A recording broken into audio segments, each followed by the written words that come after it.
Live from Washington, D.C., this is Balance of Power with Joe Mathieu. Lisa Cook's hearing ends with no ruling. Welcome to the Friday edition as a judge in Washington gives legal teams on both sides more time to make their case over President Trump's efforts to fire the Federal Reserve governor. We'll bring you to the courthouse here in Washington for a live report from Bloomberg's Tyler Kendall, where things just wrapped up, with insights this hour from Bloomberg's Michael McKee and from Natasha Sarin from the Yale Budget Lab. Our panel's in place. Bloomberg Politics contributors Jeanne, Zaino, and Rick Davis, they're with us for the hour. And we start, as always, on Wall Street. Charlie Pellet has the latest on the Friday trade from World Headquarters in New York. Hey, Charlie. Hi, thank you very much. Not just a Friday trade, but a PCE Friday trade with the Dow, the S&P, NASDAQ. They're all in the red right now. Tech being hit especially hard. Right to the numbers. S&P down 41 right now. 64.60, retreating from yesterday's record and falling back below 6,500. S&P down by 0.6%. The Dow down 130 now, down 0.3. We've got NASDAQ down 238 points, down 1.1%. NVIDIA, which reported this week, down another 3.3%. 10-year at 4.22%, with the 2-year currently yielding 3.62%. Spot gold up $32 the ounce, 34.49, up by almost 1%. West Texas Intermediate crude 64 even a barrel, down 0.9%. And Bitcoin down 2.9%, 108,668 right now on Bitcoin. Tech names after earnings, we've got Dell plunging by 8.3%. Marvell Technologies after earnings down by 17%. Again, recapping, S&P down 0.7%. Balance of Power continues right now. The Friday edition. Back we go to Washington. Once again, your host, here he is, Joe Mathieu.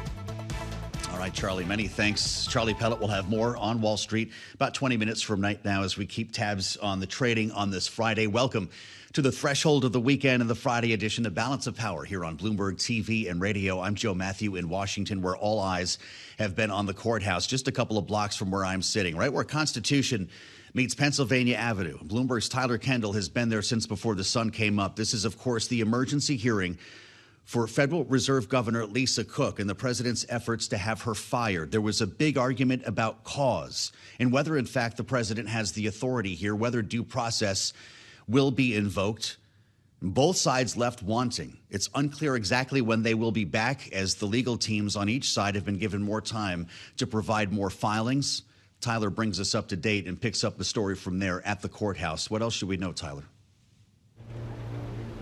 Yeah, hey, Joe. Well, this hearing lasted just under 2 hours, and we saw really both sides get some tough questioning from the judge during this hearing, because as you're outlining here, there's a few different issues at play. One is that today's case was really about Cook seeking this temporary restraining order, which would reinstate her into the role as the court process around the larger legal questions surrounding her firing ultimately play out. But that concluded with no ruling. We're not expecting anything earlier than Tuesday, as both sides now have time to file some additional arguments related to the case. And while today's ruling didn't really have to do with the broader case, we got a whole lot of insight into how both sides are going to approach that legal battle. And as you mentioned, really hitting the nail on the head there, the crux of this has to do with defining the idea of cause. And we heard from Lisa Cook's lawyers today that these allegations of mortgage fraud do not rise to that level of cause, pointing out a few different reasons why they feel that way, including that these allegations happened in 2021 and Lisa Cook wasn't appointed as a governor until 2022, so they are outside of her realm as a Federal Reserve official. In the court filing yesterday, it's worth mentioning, we did get a little bit more of an insight into what they're thinking here when it comes to a defense suggesting that if there were any discrepancies on these mortgage applications, perhaps it's a clerical error and that Lisa Cook did not have any intent to deceive anyone. Joe, I'll mention on the administration side, they have said that it is up to the courts to allow the president to define the stature of what qualifies as sufficient cause. They also pushed back on this notion that Lisa Cook was not given due process, pointing to President Trump's own social media post, saying that that should qualify as the necessary time that she could have had to respond. All right, Tyler, we've got a lot to cover here. It's unclear exactly when they're going to come back, though, correct? Could it be as soon as Tuesday after this long weekend?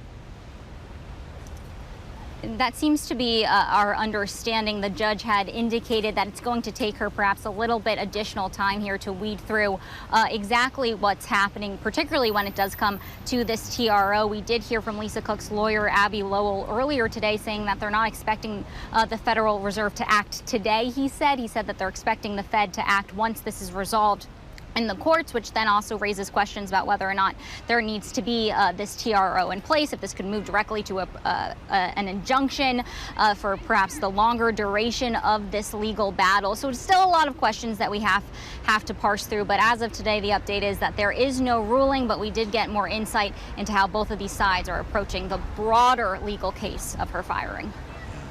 Tyler, many thanks, as always. It's been a long one for Tyler Kendall at the courthouse here in Washington. Bloomberg's Michael McKee has been watching this from his perch at World Headquarters. Bloomberg International Economics and Policy Correspondent, the man who brings you the news from the Federal Reserve meetings, from the lockups, when the minutes are released. And he's with us right now again. Michael, do we know if Lisa Cook will be going to work in the meantime? What does this mean for her status? Well, as Tyler just mentioned, the Fed basically said that they are not taking any action until the case is resolved. Now, what resolved means, we don't know. Whether that means the judge issuing some sort of restraining order or injunction to keep her in the job, or whether it means they're going to wait until we see what the legal case, how that's resolved. So we don't know, but it appears that she's been working from home, and she can still continue to work from home as far as the Fed is concerned for the time being. Now, before they left, the judge asked the lawyers to discuss the idea of skipping from the TRO to the injunction, as Tyler was talking about. And Abby Lowell, Cook's lawyer, said the one thing he would not do would be to agree to anything that disrupted the status quo. In other words, anything that pushed her out of the job in the meantime and allowed the president to put someone else in. Got it. Interesting. Well, I don't know if we really learned very much today. We're still chewing on exactly how to define cause. Once this is resolved on a legal level, and I realize that could need some time because this will likely go all the way to the Supreme Court, does Jay Powell weigh in as the chair? When do we hear from him? We probably won't, except for the fact that he's got to face the press after the September 17th meeting.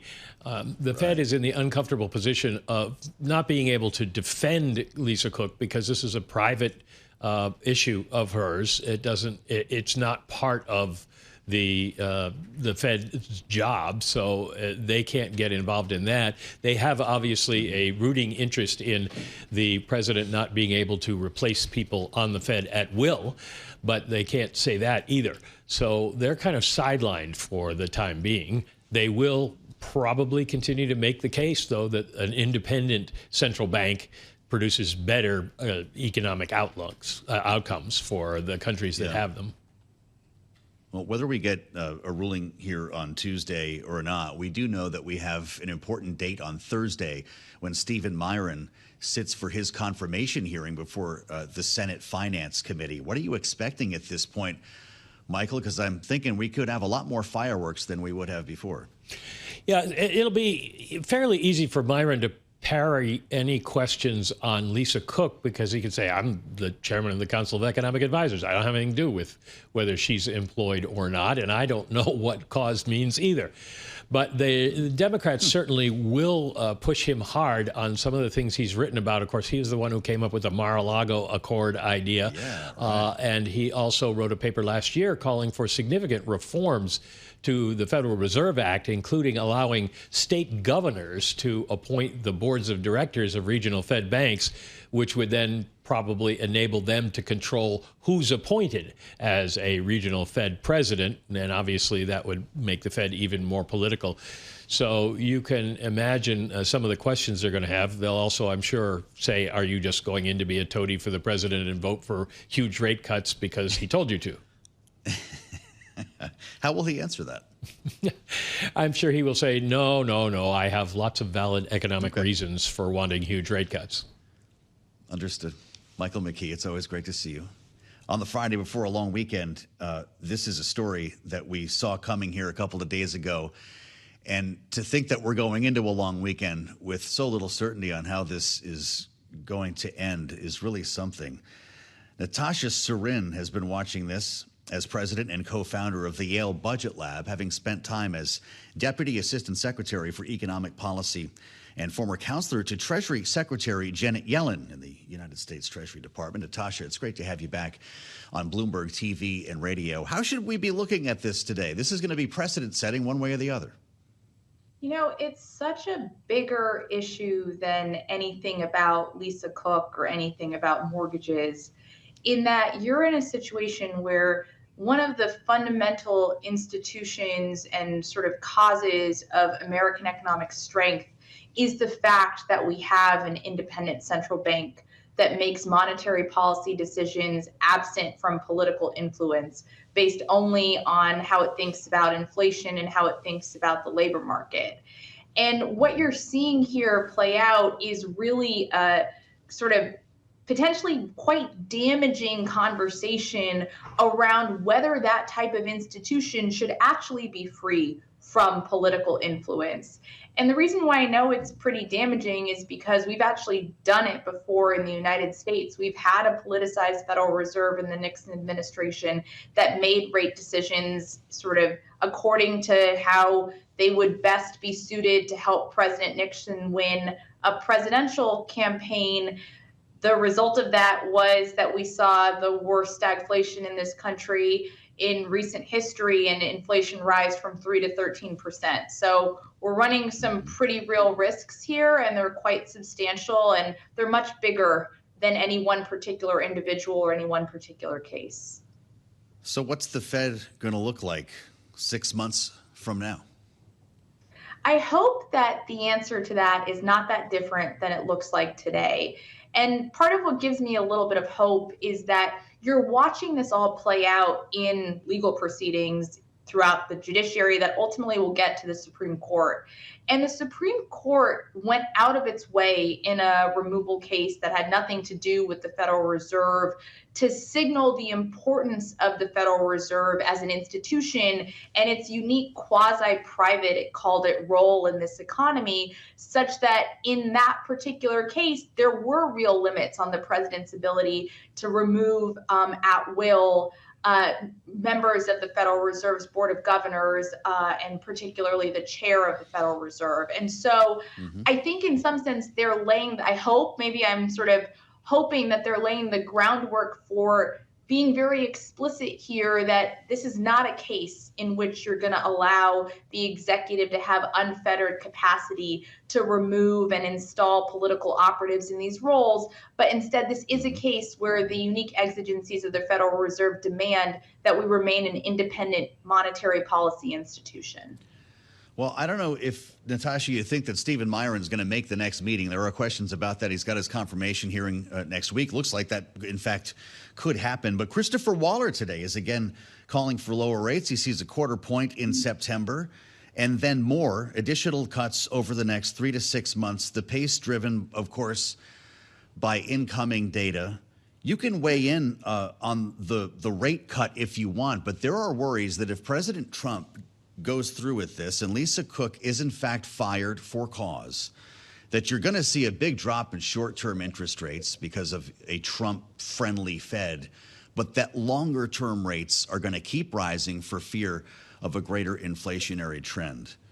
How do you see it? And you know, it's really interesting. I actually think there is substantial room for debate, and you're seeing it among the members of the Federal Reserve Board right now with respect to how to navigate this particular economic moment.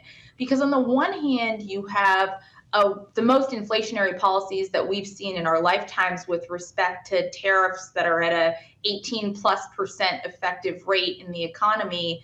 And on the other hand, you have a labor market that's starting to cool. And so what you've seen Governor Waller say is he's in the direction of being concerned about the labor market.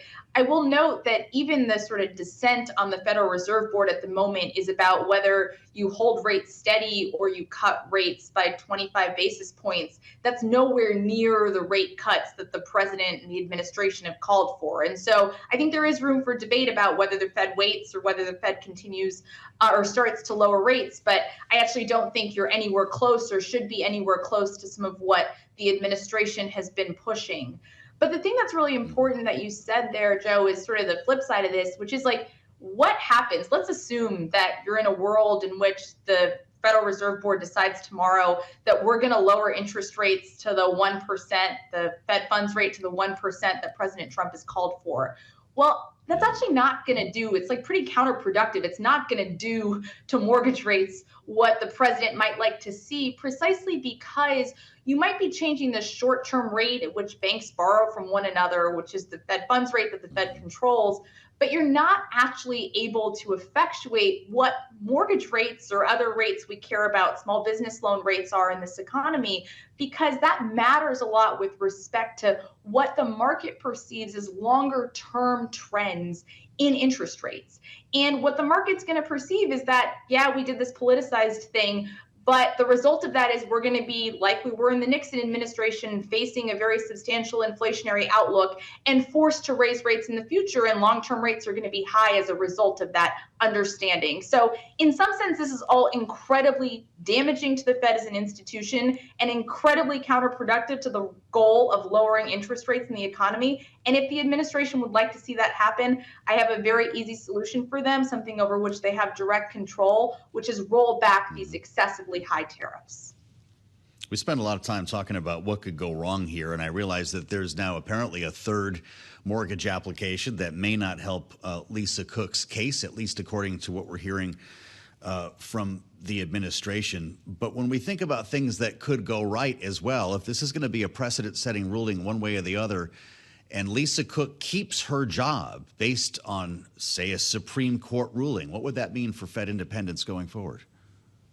I hope what it means is that we entrench in this country the sort of legal respect for the incredible importance institutionally of the Federal Reserve and the incredible importance to our country's not just economic security, but sort of place in the global world order with respect to the independence of this institution. And why it's like so critical is that it's taken, generations, decades to be able to be the type of country that enjoys the safe harbor premium, that is allowed to borrow at lower rates precisely because we're like a stable ship in kind of turbulent waters at times.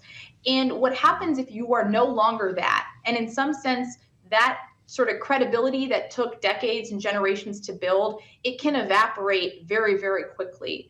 And when you are no longer that, that translates into real economic costs. It translates into an environment that's not friendly for business investment. It translates to higher mortgage rates for households and for borrowers in this country. So I am hopeful that what we're going to see is we're going to see entrenched a respect for something that is so pivotal to our economic strength. With all of this said, Natasha, and I'm out of time. I only have a couple seconds. Did the Fed do the right thing by not weighing in today in court? I think that the Federal Reserve is doing exactly what it needs to and should do in this case. And as you know, they're named as a party in this suit. So it's a complicated sort of judicial dance for it to be doing, but they're doing exactly what they should be. And they have great lawyers there, as does the legal case mandate. Thank you, Natasha, for joining, as always. Natasha Sarin, president, co-founder of the Yale Budget Lab, former deputy assistant secretary for economic policy, and former counselor to Treasury Secretary Janet Yellen. I'm Joe Mathieu in Washington. We'll assemble our panel next. Rick Davis and Jeanne Zaino on Lisa Cook on Bloomberg. Make sure to subscribe to the Balance of Power podcast. Go to Spotify, Apple, or whatever platform you like for your podcast. Find Balance of Power and subscribe. Listen anytime at our website, Bloomberg.com.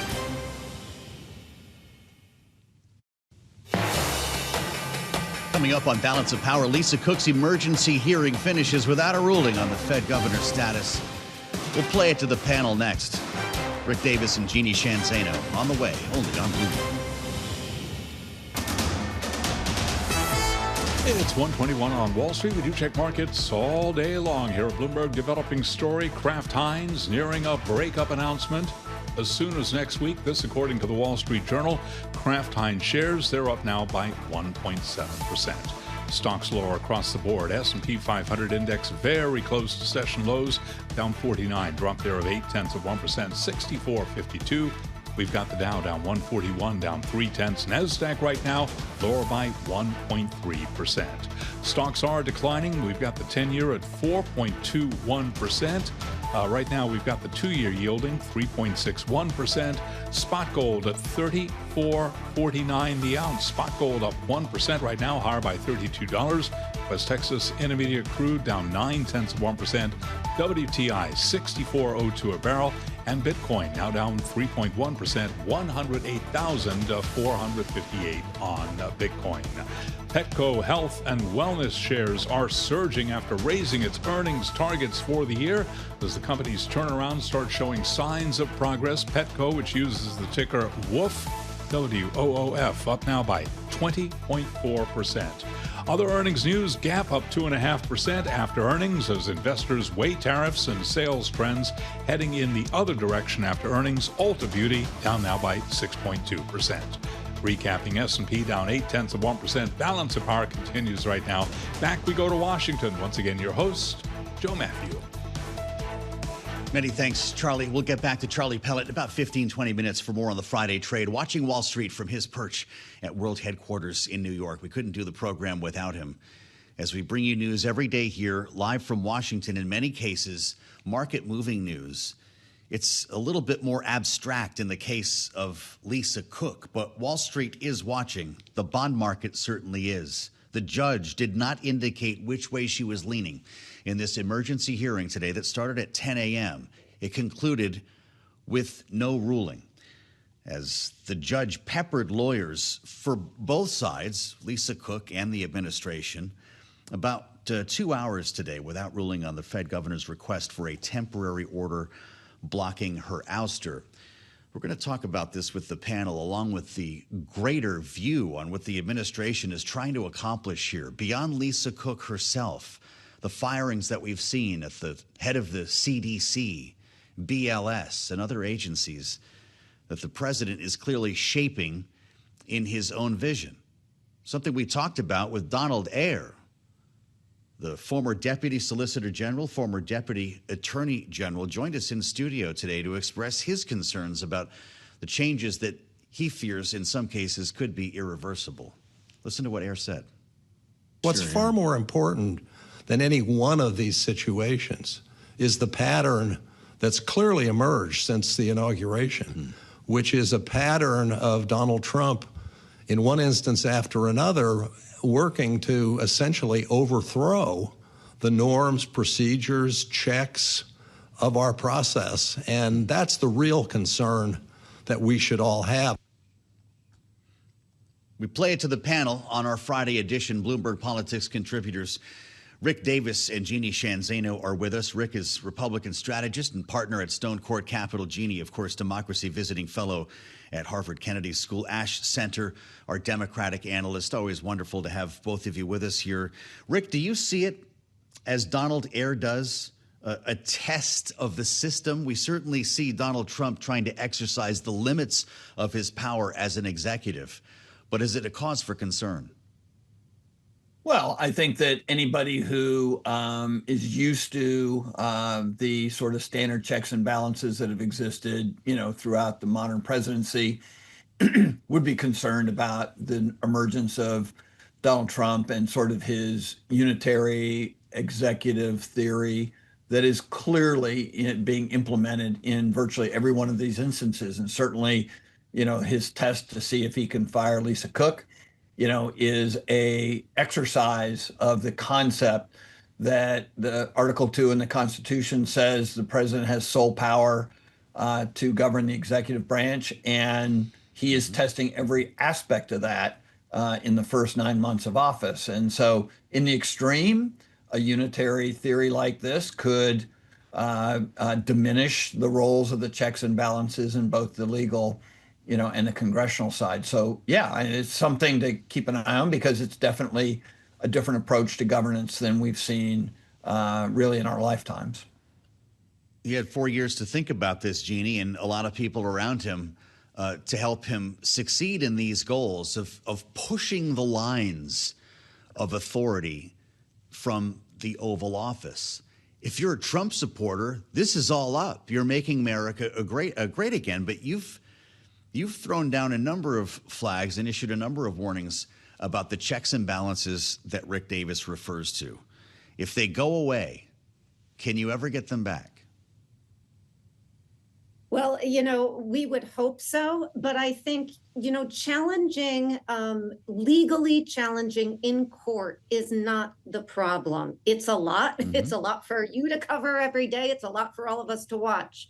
What is most concerning to me, though, is the fact that not just the president challenging his power if he does so and he listens to the rulings by judges, the fact that he is trying to upend any sense of agreement on what is truth.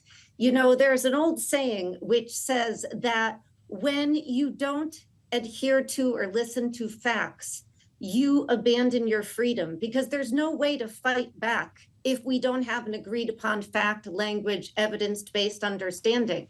And that to me is the most troubling aspect of what we've seen, whether it's the Bureau of Labor Statistics, whether it is, the issue involving the Fed.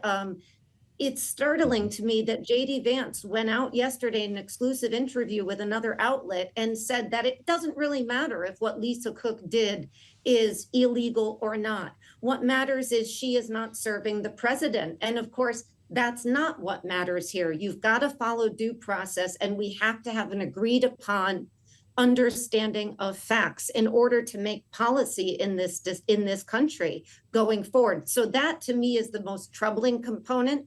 And the president has been pushing those boundaries in a way we've never seen before in the US, but we have certainly seen elsewhere. You wonder if the checks and balances will be restored in Congress, Rick. So far, it really just has been the courts pushing back on this administration. But Bill Cassidy has been doing some hard thinking here when it comes to the CDC and the changes that have taken place there just in the last 24 hours. The CDC director was fired. 4 leaders in the agency resigned in protest. And yesterday we saw the rank and file walk out and hold a protest on the streets in front of the agency here. Senator Bill Cassidy got a promise from RFK Jr. that this type of thing would not happen and that vaccine policy would not be impacted by his personal beliefs. Now Cassidy says it's time to cancel the vaccine advisory meeting that's set for September, and that the Health Committee must provide oversight when it comes to these positions, either being fired or vacated through resignation. Is the Senate about to stand up here, Rick? It's hard to tell. They have not to date. Speaking of exercising their powers of the Constitution, advise and consent on these presidential appointments is one of the most powerful aspects of their legislative authority. And, in almost every instance of the most controversial members of the Trump cabinet, they were able to become appointed by a tie-breaking vote by the vice president. And so there were not enough senators to stand up and say to Tulsi Gabbard, to JFK Jr., this is a no. And so they've kind of abdicated that most important role to hold the executive branch's feet to the fire, when appointing individuals to high office. So it makes sense that Cassidy's going to want to understand what direction this administration is going on vaccine policy before they implement it. That is the proper role of oversight. I would not be surprised if they stiff him and say, we're going forward with this committee and we're going to implement the rules to make America healthy again. Wow. Well, RFK Jr. in a memo to staff, Jeanne writes, reform does not diminish your work. It strengthens it. Is he right? There's nothing wrong with reform. The problem is that he apparently, if we are to believe the reports that are coming out, is not listening to, taking the advice of, even meeting with those experts in the CDC who have the knowledge to advise him properly. So I am really curious to see what this report comes out on autism and the connection between autism and vaccinations, which has been widely discredited, obviously. And we heard just the other day in the cabinet meeting, the secretary promising President Trump, who has also expressed belief in that connection, unfounded as it is, that report was coming, and a lot of speculation that the director of the CDC was removed because she was pushing back on that. And again, we don't know. But, the secretary is talking about reform. We welcome reform. The CDC needs reform, but you simply cannot lose all the knowledge in an institution and then reform it properly, bringing in people who have no expertise, in this case, in science or medicine. We heard from Dimitri Daskalakis. He's been doing some interviews, Rick. This is the director of National Center for Immunization and Respiratory Diseases who quit. He resigned yesterday, and his resignation letter made the rounds. We were talking about that. He did an interview with The Atlantic and said no one from his center had ever been allowed to brief the secretary, RFK Jr. Quote, "I'm not sure where he's getting his information other than Substacks that are erroneous," unquote. What's going on inside of the HHS? Well, this was the motivation behind Senator Cassidy and his questions of Secretary Kennedy before he was willing to give him a vote on his nomination is, put a rein on this issue of attacking the vaccine policy that exists today. And he got a commitment, and that commitment didn't last 9 months. So I think that there's a lot of realization in the Republican caucus of the United States Senate that they are a party to this kind of dismantling of government. Jeannie's right. You can reform an agency without losing its expertise. Virtually every administration puts its stamp on it like that. But then to drive very talented people out and replace them with folks who have no basic experience in the subject matter of the agency is not going to build confidence with the American public. And again, we started this segment, earlier this hour talking about whether or not Donald Trump has the potential of overreach and losing the confidence of the American people. And I would say issues like this tend to drive you in that direction. This is quite a moment we're in. Next Thursday, by the way, will be the hearing, Senate Finance Committee hearing for RFK Jr.'s testimony, and there are going to be some tough questions, I'm sure. Many thanks to our great panel on the Friday edition. Rick Davis and Jeanne Zaino, Bloomberg Politics contributors. I hope you both have a long weekend, and we'll see you back here on the Tuesday edition. Not to mention the late edition later on this evening. I'm Joe Mathieu in Washington. Stay with us. We have more to cover here on the fastest show in politics. This is Balance of Power on Bloomberg TV and radio.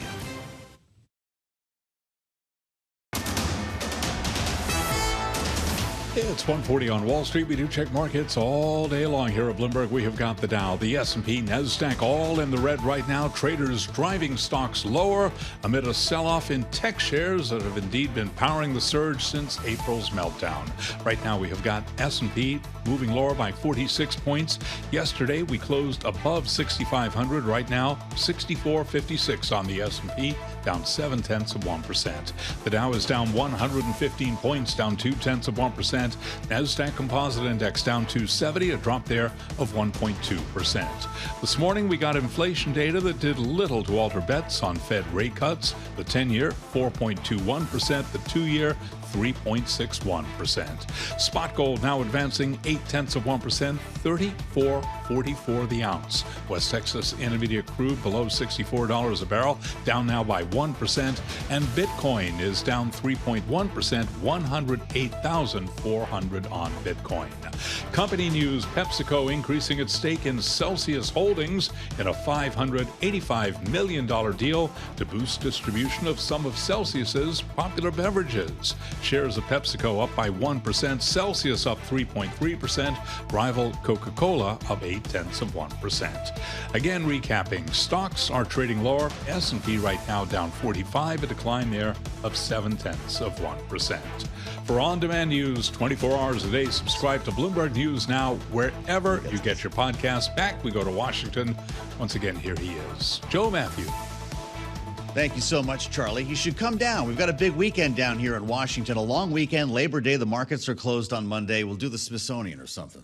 You know, they're keeping it safe. This has been the big story here most recently, and there are questions about whether other cities will follow.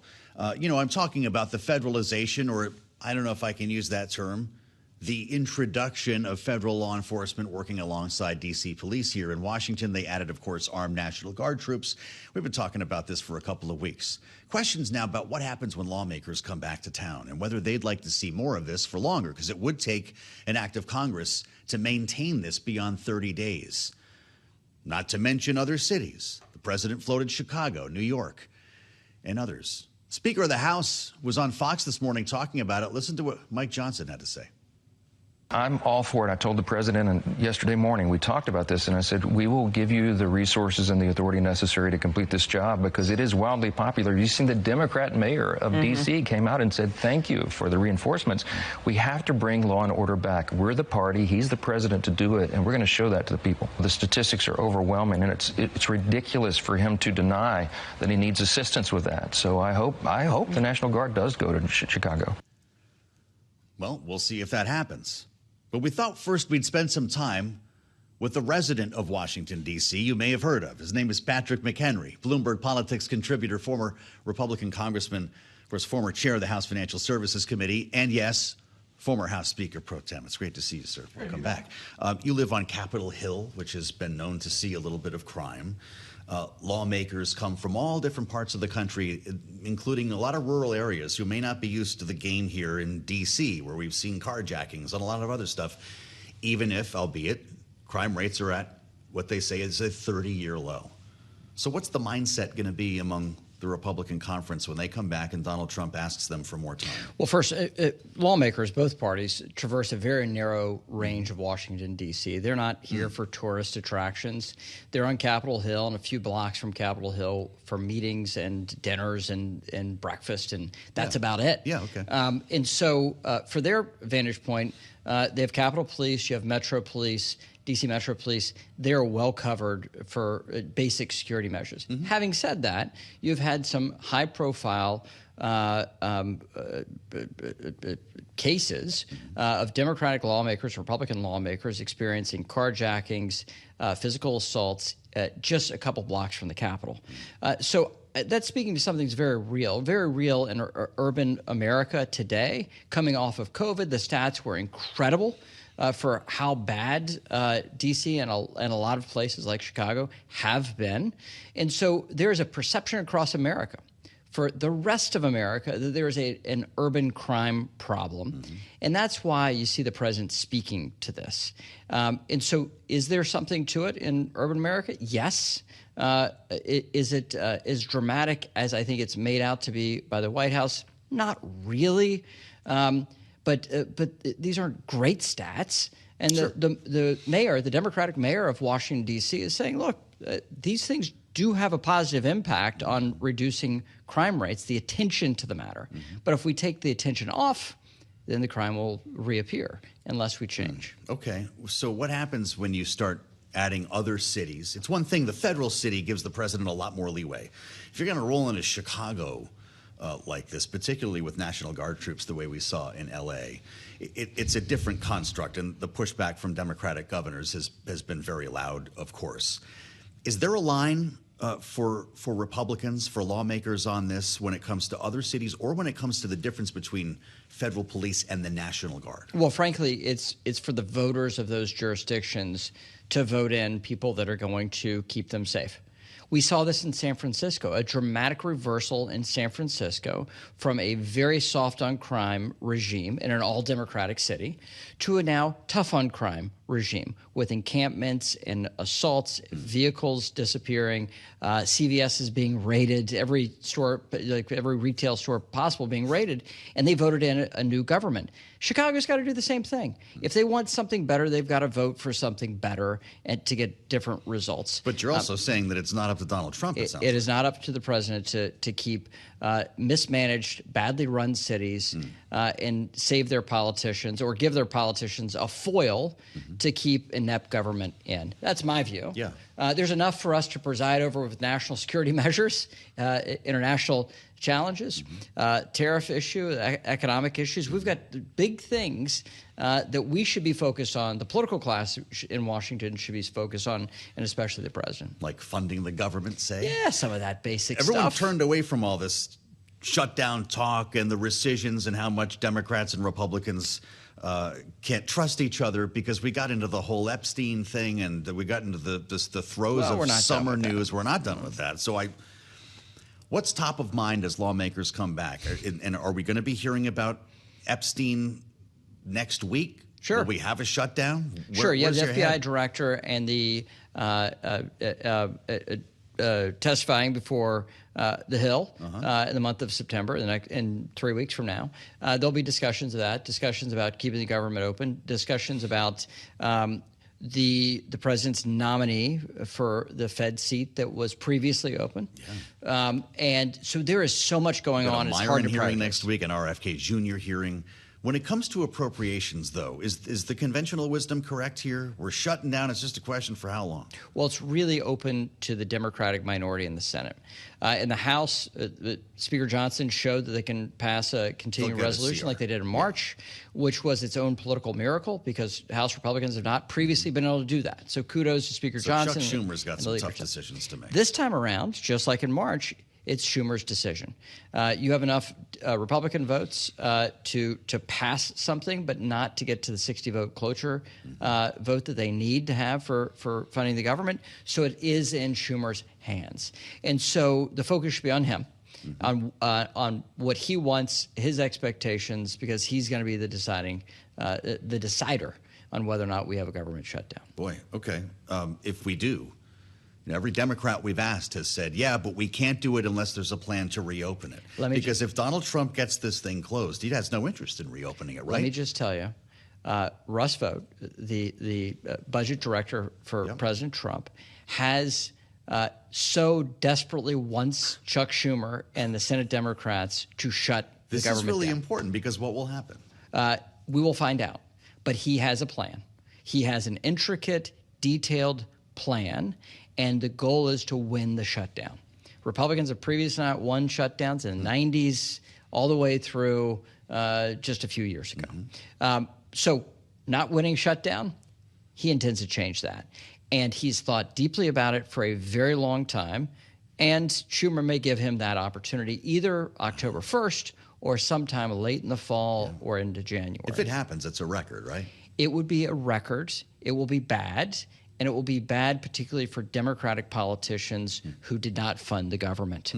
And a government that they helped fund and build and that they are in defense of as a party, it would be a very bad thing for Democratic politicians. So what I would tell my Democratic friends is get out of the way of your own folly here and fund the government, get out of the way, and move on to some other more serious fight for the ballot box at the midterms. Okay. And if they don't do that, then it's going to be a tasty, great fight for the White House against congressional Democrats. October is going to be a riot. It's going to be wild. Yeah.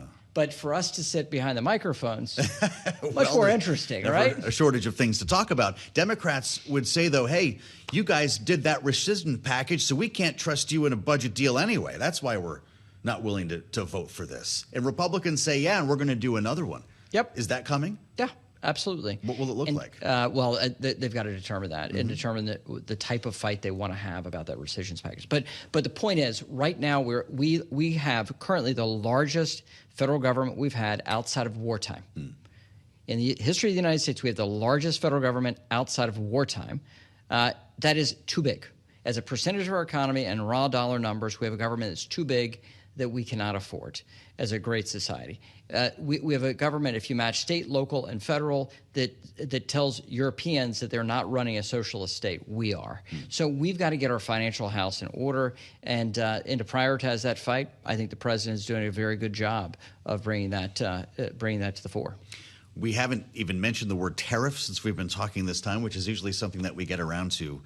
Is Congress kind of hands off the reins on this? Will there be a congressional answer to tariffs now that they appear to all be in place? India just got sacked with 50% this week. We're waiting for news on China, but everyone else has a number right now, Congressman. Well, I will tell you that President Trump has complete mastery of the Republican Party. There are folks on the Hill that hate tariffs. They will remain quiet. And the president is there to go get a big deal on trading arrangements. Now, all of this is noise, right? Landing, where do we end up with India? Where do we end up with Mexico? Yeah. Some very key decisions are still out. But it all brings to focus the main thing here. The main thing is our trading relationship with China and the globe's trading relationship with China. That cannot be missed in all of this. There's a lot of stuff in Washington, a lot of noise, but that is the signal you got to go follow. And the White House is very focused on, and Treasury and Commerce are very focused on landing a deal with China that is durable for the long term. How well do you know Lisa Cook? A little bit. I interacted significantly with the Fed. Sure you did. That's why I asked. Yeah. This is someone who's been vetted already, who's being questioned now on apparently 3 mortgage applications. There was a big emergency hearing down the street arguing about cause. They left without a ruling.